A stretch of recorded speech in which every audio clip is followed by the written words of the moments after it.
So ayun na nga, sa kanyang front view, meron tayo ritong windshield. Clear naman yung kanyang visor. So pwede nyo rin tong palagyan pa ng mga decals or pabalutan nyo ng kulay itim kung hindi nyo masyadong trip yung clear. Kasi kitang kita yung loob nyo. Parang maganda yung ano niya, yung ganito. Tapos pwede nyong pa-adjust pa eh. May mga bumibili na gano'n, yung gusto nila mas mataas pa. Okay? So may mga bolts naman din kasi yan. Kaya pwede nyong ano to, pag custom pa. Okay. So, meron tayong signal light dito, LED. Gusto ko yung trip ko yung itsura nito, yung kanyang headlight. Kakaiba talaga yung headlight nito. Ayan, naka-LED, tapos yung kanyang front fender. Hindi siya yung ganong kahaba. Pero ang cute niya talagang tingnan. Bagay na bagay sa kanya. Napaka-macho niyang tingnan. May Bistrom 160 dito. Kulay yellow, blue. Yung yellow niya is glossy. Yung blue niya is matte finish. Ang ganda ng pagka-blue niya.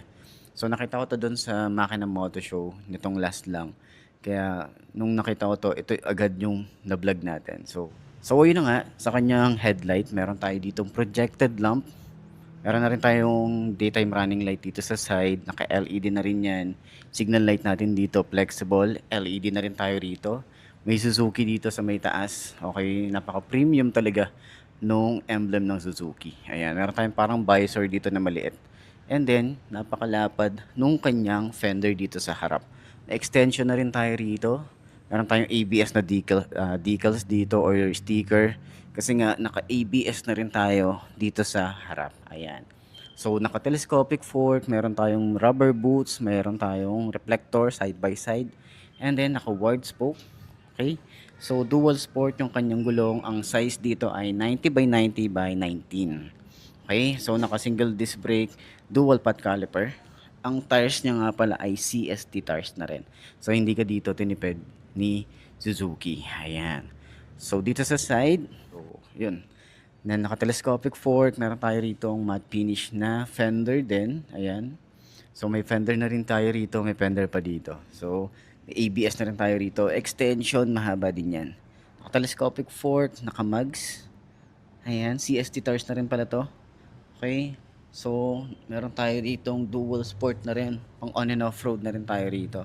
So, kung hindi nyo masyadong trip yung DR160, kasi yun pang trail talaga. Itong si Bistrom, pwede sa kahit na ano, nakamags na rin kasi tayo rito, 'di ba? So naka single disc brake, naka may ABS, dual pot caliper. Ang size is 110 80 by 17. Naka tubeless na rin tayo rito. Ayan. So sa side, kita nyo to. Dito machong macho talaga. Tapos pang big bike yung datingan ng itsura niya. Hindi siya mukhang 160cc, pang big bike talaga. Parang mga around 300cc yung itsura eh, 'di ba? So, yung tambucho niya, ito, dito siya pinadaan. Meron tayong cover dito para hindi tayo mapapaso in case na madikit tayo or yung tuhod natin dito. Tapos, dito siya pinadaan sa likod and then, ito yung pinaka tambucho niya. So, FI na rin po ito. And then ito yung side ng makina. May Suzuki dito na naka-engrave. Yung kanyang rear brake pedal, smooth lang din. Yung foot pegs na piplip. Tapos combination ng rubber and metal yan. And then, dito sa side, aggressive. May mga sharp design din tayo. May Suzuki na decals dito. And then dito, pababa na DR or dual sport dito.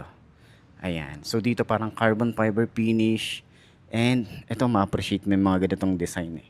Para siyang dinugtong dito. And then combination ng black and white na glossy finish. So kung gusto mo rin mag-angkas, pwede naman. Meron tayo ritong foot pegs para sa angkas natin. Combination din yan ng rubber and metal. Okay, so kung meron tayo rito, yung side ng makina niya, ito may Suzuki na naka-engrave. Ayan, so FI na rin po ito. Halos same sila ng makina, no? Ni DR. Okay, iba lang talaga yung kaha nila. Yun lang, doon lang din nagkaiba. So, meron pala tayo ritong monitoring ng kanyang oil.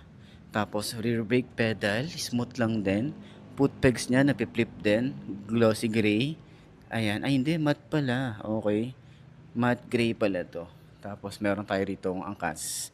Foot pegs para sa angkas. Ayan, metal.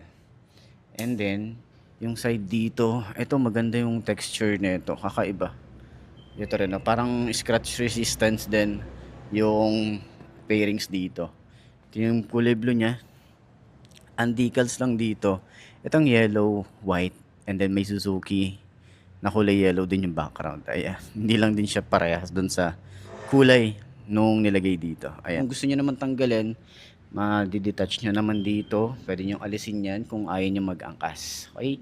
So, sa likod, swing arm natin, malapad.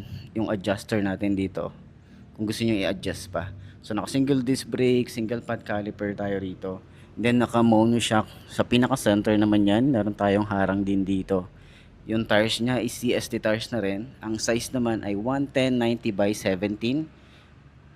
And then, ito yung itsura ng kanyang gulong. Dual sport na rin talaga.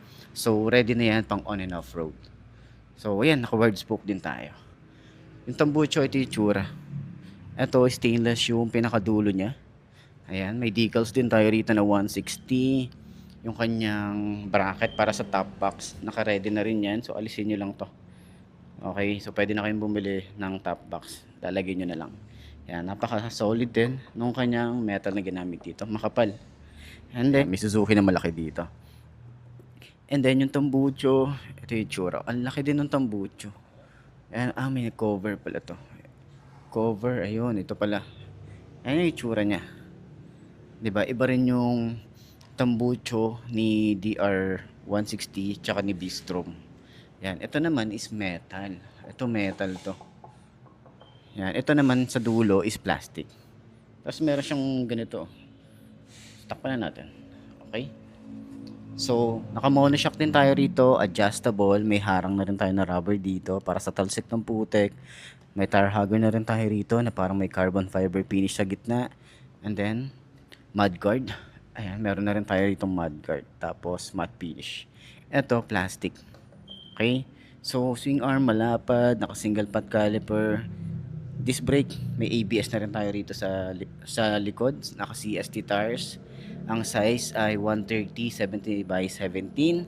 Naka-mugs na rin tayo rito. Ang ganda ng mugs niya. Then, yung kanyang taillight is naka-LED na rin. Signal light natin dito, flexible, LED na rin yan. May plate light, reflector. Malapat yung fender dito sa likod. Flexible din yan. Ayan o. So, hindi yan basta-basta masisira. Meron na rin tayo ditong lagay ng plate. Ayan. So, sa side, meron din tayong chain cover. May parang design. Okay, may harang din tayo rito. Para iwas talsik din or iwas tanggal nung kadena. Ayan. So, dito naman sa gilid, meron tayo rito. Ayan, meron din pala rito. Meron din dito lagayan ng mga papers natin dito. So, mga basic tools pwede dito. Ayan, may dito, storage. So, dito, yung pag-open ng upuan. Ayan, single head shifter. And then, ito yung other side ng makina. Ayan. Ayan, ganda 'di ba? Tapos glossy gray yung kanyang paint job. Okay, so napakalapad at makapal yung kanyang ginamit na foam. Ayan, maganda yung leather. Hindi rin siya madulas or depende sa suot yung jeans. Tapos makapal yung foam hanggang dito sa OBR, hanggang dito sa ating rider. Ayan. So doon tayo sa side. Yung gas tank niya, ito yung itsura. Pang big bike yung datingan. Okay? Yung kanyang panel gauge is ganda ng design. Parang may mga pinagtabasan dito. 'Di ba? So, sa kanyang upuan, ito malapad. Tapos ang kapal din ng foam hanggang dito sa OBR. Pinagkaiba lang ni DR. Si DR meron siyang lagay ng top box. Ito, wala. Ito na yung pinaka grab bar niya. Yan. Stylish yung datingan niya. Then, yung kanyang taillight is LED rin. Signal light, LED, flexible, may plate light, reflector, and then, fender natin dito. Ayan, lagay ng plate. Ayan. So, may chain cover na rin, karugtong nung ating mudguard dito or yung kanyang fender dito sa likod. Then, single head shifter. Ayan. Okay. Foot pegs na piplip yan. Yung other side ng makina, ayan, ang ganda ang ganda ng paint job na ginawa dito ni Suzuki. Ayan. So, sa kanyang gas tank, pang big bike talaga yung datingan. Mas maporma siya compared dun kay DR. Ito kasi kay DR di ba pabilog siya. Tapos ito, ang forma nito. 'Di ba? Ang ganda nung ano niya, ang ganda nung plastic na ano rito, na ginawa, napaka-bulky niya tapos aggressive, 'di ba? Tapos yung kanyang ignition, ayan simple. Tapos yung susi niya, maganda rin at malaki. Naka-upright position yung kanyang handlebar. Pwede nyo pa rin i-adjust to. Meron dito nakalagay, oh. Is naka fully digital. Makikita natin dito, signal light, ABS, neutral, engine check pag naka high beam, and then yung ating key. Ayan. So select and adjust, tapos fully digital tayo rito, nandito yung speedometer. Ito yung ignition, simpleng-simple lang din, tapos yung ating susi. Ayan. Yung ating side mirror, ito yung design, hindi siya pa down style medyo pa oblong yung design niya. And then switches natin, naka-automatic on na pala to kapag nag-on tayo ng engine kasi wala tayong switches dito. Pero may kill switch, electric starter, yung grip niya makapit, throttle mababaw, yung lever, ito malapad, makapal din. Okay, smooth naman yan. Dito naman sa side, clutch, ayun, smooth lang din. May USB charging port na rin pala tayo rito. Ayan. High and low, may flasher na rin tayo rito. Signal light. And then, busina. Ayan. So, yan yung kabuuan ng ating Suzuki DR160. So, sa lahat ng mga gustong bumili nito, available po yan dito sa may Suzuki Baliwag branch. Okay, so check naman natin. Hindi ko mababike pit to or hindi ko masasakyan siya kasi nga alam nyo naman, hindi ko naman din talaga abot to. Pero tatry natin yung shock niya. Let's go. Paano siya i-adjust. Ayan. Tapos, yung kanyang panel gauge is naka-round style. And then may Suzuki tayo rito. Pero pag ganyan yung tingin niya, hindi siya naka landscape, naka-portrait siya. Ayan. So, sa kanyang switch, ayan, meron tayo rito, kill switch, electric starter, grip niya makapit. Ayan. Throttle sobrang babaw. Lever malapad dito. Tapos smooth naman siya. And then yung ating side mirror, ayan, padahon style. And then dito sa side, ito yung kanyang on and off nung kanyang hazard switch. Signal light, may flasher din pala tayo rito. Signal light, ayan, high and low. Tapos busina, ayan. So yan yung kabuuan ng ating B-Strom 160. So puntahan nyo na lang dito sa may Suzuki Baliwag branch para dun sa lahat ng mga gustong bumili na ganitong motorcycle. So ayun, di natin mababike pit to, pero alam nyo naman yan, di natin to abot pagdating sa ganitong mga pang trail bike or pang city drive. Pwede rin to. Okay, pero mas maganda siyang tingnan kapag nasa mga, alam niyo yan, mga pambundok talaga. Pwede rin naman to. So yun, sa tingin nyo, sulit nga bang pumili nito? Comment nyo naman yan. Ay. So ayun na mga boss, no, sa lahat ng mga nagtatanong magkano nga ba ang ganitong motorcycle, ilalagay ko sa screen nyo para at least meron tayong reference kapag kumuha tayo ng cash at hulugan. So sa tingin nyo, sulit nga bang bumili ng ganitong motorcycle ngayong 2026? Comment nyo naman yan, at para sa lahat ng mga nakagamit na ng ganitong motorcycle, baka pwede nyong i-share dyan sa comment section. Ano nga ba yung mga naging experience nyo sa motorcycle na to? Ayos na ayos yan. So ayun na mga boss, no, sa lahat ng mga nagtatanong magkano nga ba ang ganitong motorcycle, ilalagay ko sa screen nyo para at least meron tayong reference kapag kumuha tayo ng cash at hulugan. So sa tingin nyo, sulit nga bang bumili ng ganitong motorcycle ngayong 2026? Itong Suzuki B-Strom 160. Tara.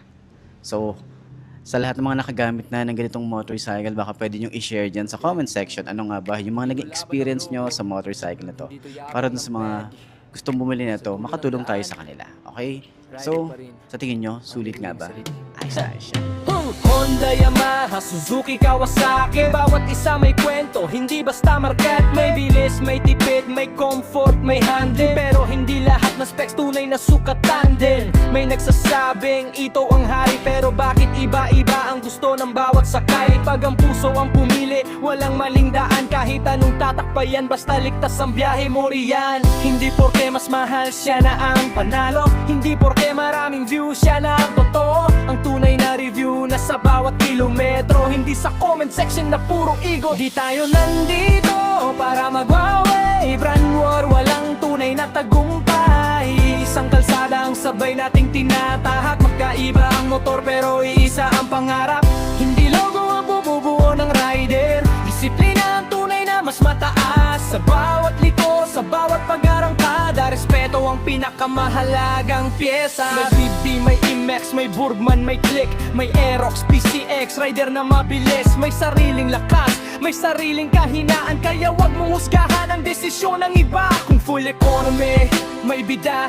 Kung comfort ride, may panalo rin kung performance. Iba rin ang kwento, depende sa rider kung ano ang hinahanap nito. Hindi lahat kailangan ng pinakamabilis, may naghahanap lang ng uuwi ang ligtas gabi-gabi. Trophy ang motor, hindi rin kompetisyon, kasama ito sa pangarap ng bawat tao. Mas mabigat ang helmet kaysa sa pride, mas mahalaga ang pamilya kaysa likes. Kung uuwi kang buo bawat gabi, ikaw na ang tunay na panalo sa ride. Walang pinakamagaling para sa lahat. May motor na akma sa